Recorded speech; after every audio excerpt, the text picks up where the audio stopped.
India জোট জিন্দাবাদ। আসন্ন লোকসভা নির্বাচনে পশ্চিম ত্রিপুরা আসনে প্রার্থী আশিস কুমার সাহাকে বিপুল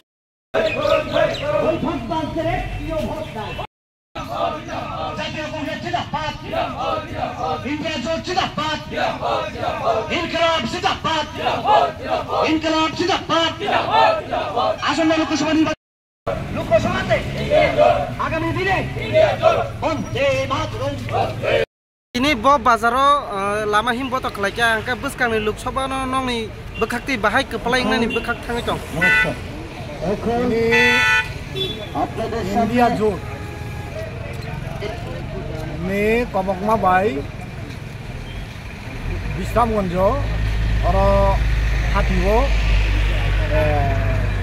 কাইসা হিমবতক হিমি ফেলেকা আর হিমবতক হিমলাই মানে সামুং বতাং গাই অবনো কাইসা আবো লোকরক বতন সিও দসকাংনিও লোকসভা ইলেকশন ইন্ডিয়া জোটনি উন্নই বাসাকা পূর্ববর্তী সহ বক্তব্য রাখবে আমাদের রাজেন্দ্র রিয়াং কংগ্রেসের পশ্চিম ত্রিপুরা বাসাকা আশিস কুমার সাহা তথা পিসিসি সদস্য সদ্য সারা দেশ গ্রামে লড়িও ও ত্রিপুরা হাস্তিনি দুইটা আসন ন और इंडिया जुद्ध जिदिरनानि बागै ताबो जोंनि पार्टी जत्त जागानो आलोचना प्रचार सभा चलि दंखा सामुंबो तांनो रुगिनो तिनि ओ जागाव सिबाइजला प्रधान कार्यालय और ताबो আমরা মিছিল খাইনাই ताबो আজকে রাজধানী বাগে প্রোগ্রাম চালাই যাক মো বাজারের পক্ষ থেকে বিশ্রামঞ্জ বাজার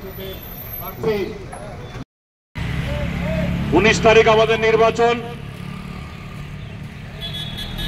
এই লোকসভা নির্বাচন আরো 10টা 5টা লোকসভা নির্বাচনের মতো না। এই লোকসভা নির্বাচন এর গুরুত্ব যদি আপনারা বুঝতে না পেরে থাকেন তাহলে এটা অত্যন্ত দুর্ভাগ্যের ব্যাপার। আমাদের বুঝতে হবে বর্তমান কেন্দ্রে বিজেপি সরকার সারা দেশে এক না একতন্ত্র একটা ফাঁসিবাদী শাসন প্রতিষ্ঠা করতে চাইছে এবং এই কাজে এরা অনেকটা সফলতা প্রাপ্ত করেছে। এটা হয়তো